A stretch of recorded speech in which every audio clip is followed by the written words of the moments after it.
Welcome. My name's Chris. You might be here because you saw us on your campus, or you got a card on your windshield, or you may have even found a card stuck in the gas pump card reader. Well, real quick, a little bit about us. We are warning people about Project 2025. I had to add the caution tape to the 2025 because people were just assuming I was in favor of it. But no, I want to share the dangers of this agenda. And you might be surprised at the direction we're coming from and what motivates us. Now, I'll tell you up front, we are Bible believing Christians.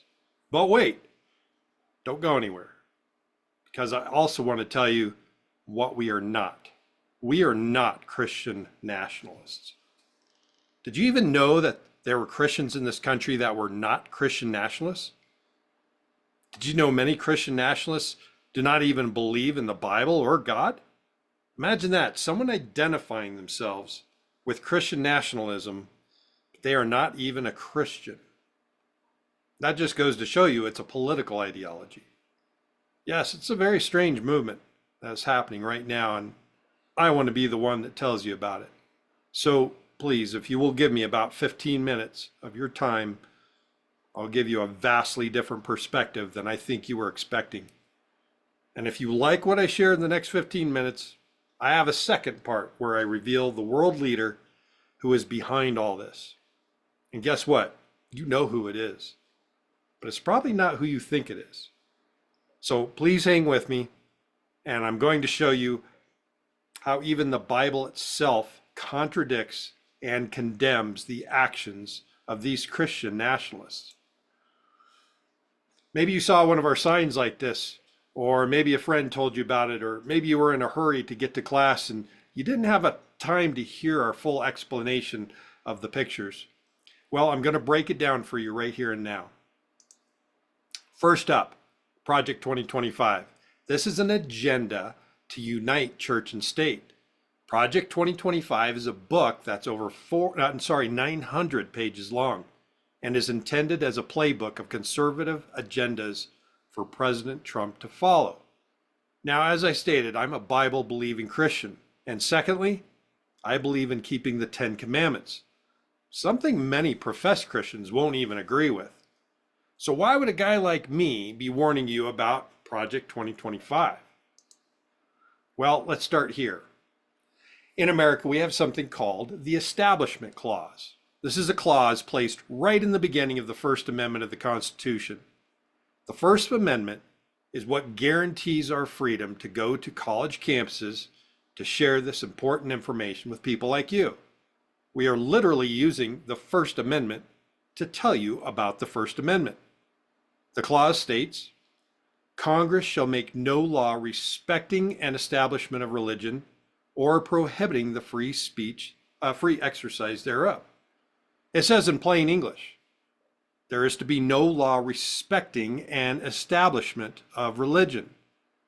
I'll tell you right now, this integration of church and state that we are seeing rapidly take place today has been in the works for hundreds of years, right under our noses.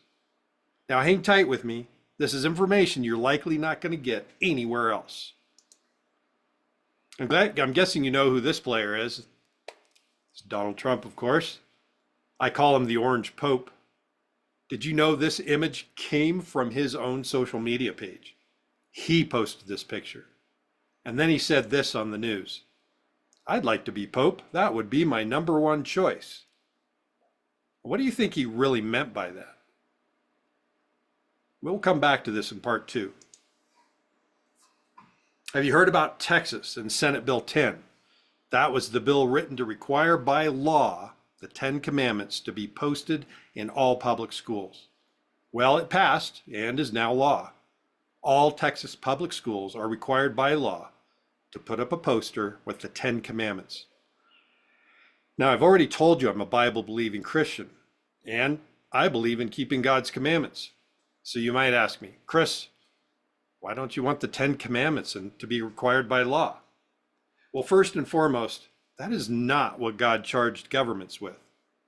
Governments are charged to keep the peace, punish evildoers, and protect the innocent. Now notice the arrangement of the Ten Commandments. You see the first four commandments on the first tablet. This identifies our obligation to God.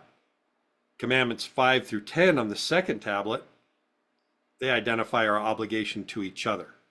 Honor your parents, don't kill, don't commit adultery, don't steal, don't lie, don't covet.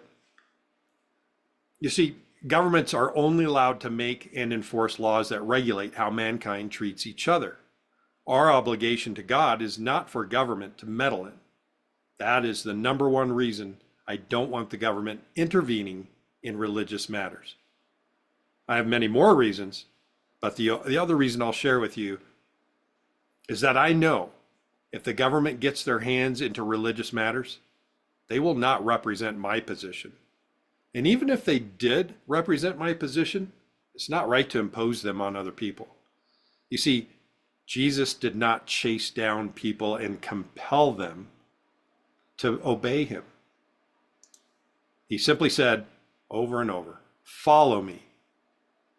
He is only seeking those who will voluntarily be obedient to him. And if you choose not to follow him, with a broken heart, he will leave you alone. So why do guys like Senator Phil King here want to make laws requiring the Ten Commandments in schools? Someone questioned Senator King on whether the source of the Ten Commandments he wrote in the bill was from the King James Bible. He admitted something very interesting. He said, "It's not exactly King James. It's a little bit different." Well, the fact is, the man who claims to be a follower of Jesus didn't copy any Bible. He took it upon himself to change the words of the Bible. In fact, would you believe he redacted 86 words from the fourth commandment? Why would he do that? And how did he change it? I'm going to show you how he changed it. Here you go. This is the non-biblical Texas version of the Ten Commandments, now required by law to be posted in every public school in the state. Notice the fourth commandment circled in red. That is the commandment that has the most grievous change. The Texas version simply says, "Remember the Sabbath day to keep it holy." And most people think this is all the Bible says. But let me show you what the actual text from the King James Bible says. It's going to reveal some incriminating evidence against Senator Phil King and the Christian nationalists behind this. Here's the text from the King James Bible. It's actually 4 verses, not just one. It's found in the Old Testament in the second book of the Bible, Exodus. And it's chapter 20, verses 8 through 11. Remember the Sabbath day to keep it holy. Okay, they got that part right, but the interesting stuff is in the part they redacted. Verse 9, 6 days shalt thou labor and do all thy work, but the seventh day is the Sabbath of the Lord thy God. In it thou shalt not do any work, thou, nor thy son, nor thy daughter, thy manservant, nor thy maidservant, nor thy cattle, nor thy stranger that is within thy gates.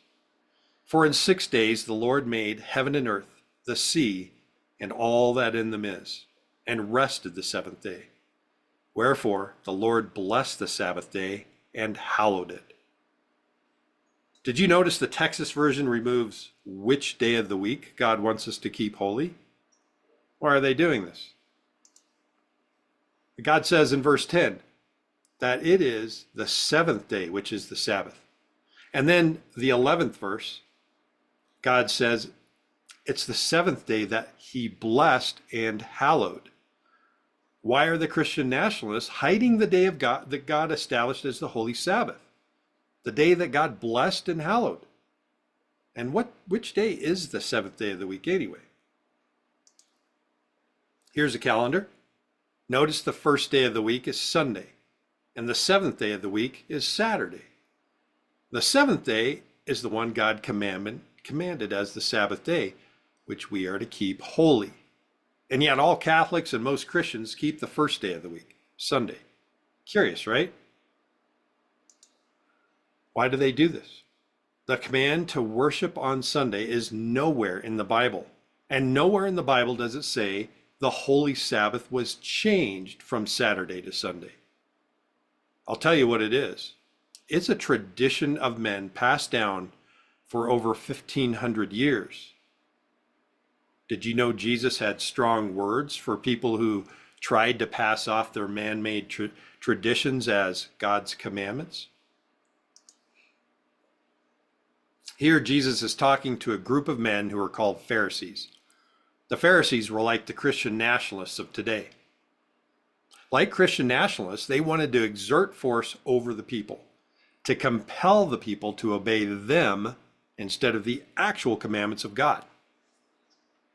Jesus really didn't like this. Check out what Jesus says to them.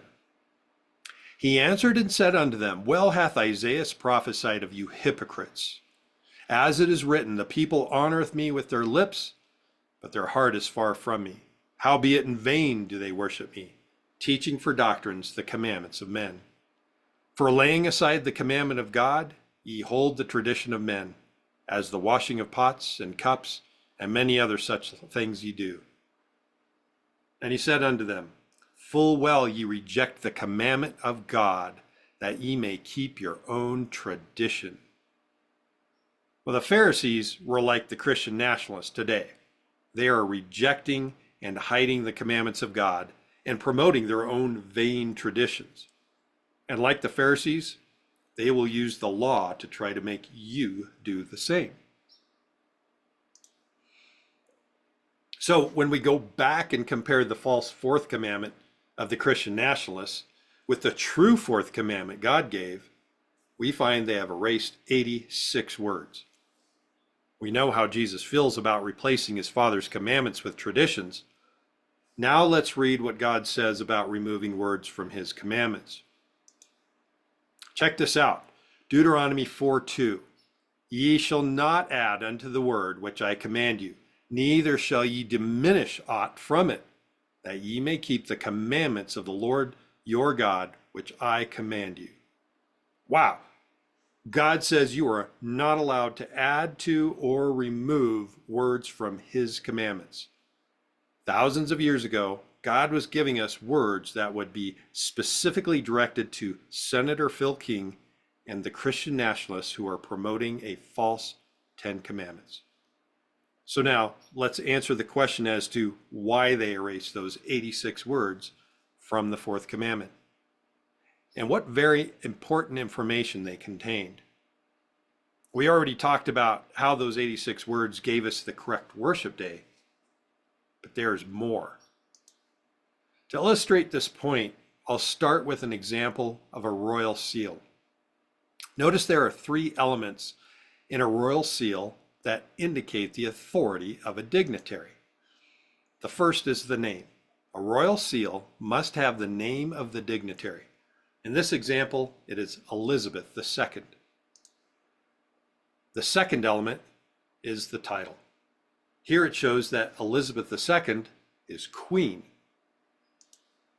The third element of an official seal is the territory that the dignitary has authority over. The territory Elizabeth II is Queen of is Australia.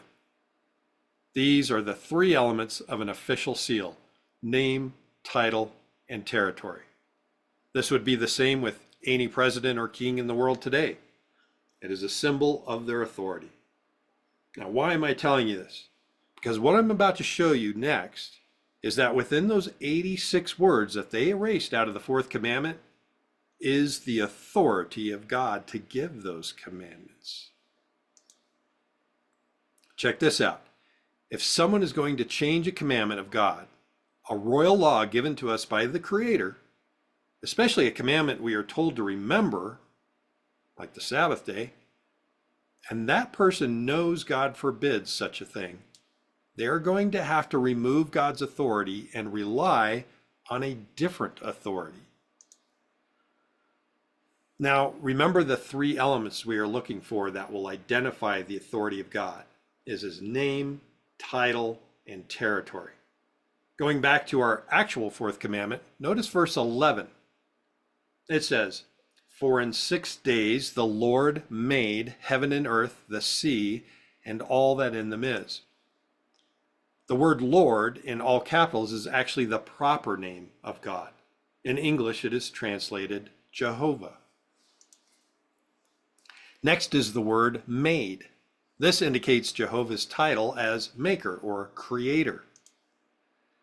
And third, we have his territory, heaven and earth, the sea, and all that in them is. So there you have it. The seventh-day Sabbath is the royal seal of God. It contains all the elements that indicate his royal authority, name, title, and territory. And it's found right in the midst of the Ten Commandments, and specifically in the midst of the fourth commandment, the one that they are trying to change. Senator King should be shaking in his boots right now. We just busted him for changing the fourth commandment of God without authorization. He is a lawyer, and he should know better. All lawyers know that if a will or testament or a law is written and it has the signature or stamp of authority on it, the only one that is authorized to change it is the one who gave it. And I know for a fact God is not going to change it. How do I know? Because God says in Malachi 3:6, "For I am the Lord, Jehovah, I change not." That includes the things God says are holy, just, and good. Those things will never cease to be perfect. The Apostle Paul speaks of the Ten Commandments in the New Testament. He says in Romans 7:12, "Wherefore the law is holy, and the commandment holy, and just, and good." So if God is all-knowing, and he knows the future, and he gives us a perfect law, would it ever require the need for a change? No way. Isaiah 46:10 says, "Declaring the end from the beginning, and from the ancient times the things that are not yet done, saying, My counsel shall stand, and I will do all my pleasure." God knows all. He knows from the beginning how things will end, so nothing can surprise him. He can make no mistakes. So if the law is just and good and holy, then why are Christian nationalists chiseling out the bulk of the fourth commandment? You see, in order to change the day of worship, they had to erase the authority of the one who gave the commandment. By doing this, they have effectively made someone other than God the authority over their day of worship. Who do they acknowledge has the authority? You see, by changing the day of worship to Sunday, they honor the institution that authored the change. I'll show you who the organization that did that and the man behind that organization. But first, I have to ask you a question. What is it called when a man claims to have authority above God and claims to have power to change his law? Do you know? Yeah, it's called blasphemy.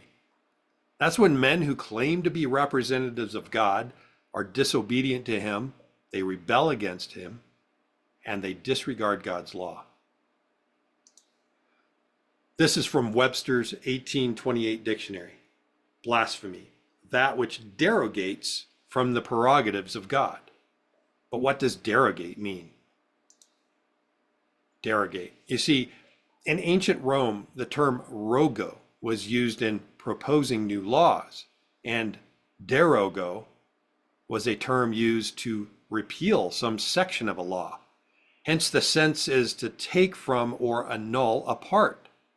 So the definition of derogate is to repeal, annul, or destroy the force and effect of some part of a law. And that is exactly what the Christian nationalists are doing with the law of God. They are taking it upon themselves to change the law of God. Like I said, by changing God's law, they are making someone else the authority over spiritual matters. And that is blasphemy. Remember how I just said that by changing the day of worship, the Christian nationalists have effectively made someone other than God the authority over their day of worship? If you want to know who that human authority is, who it is that wants to force people by law to worship on Sunday, then please give me another 15 minutes of your time and watch part 2. Like I said, you already know who this person is. You will also find out this has been in the works since the founding of this country. It's going to blow your mind, so I invite you to stay with me. Thank you.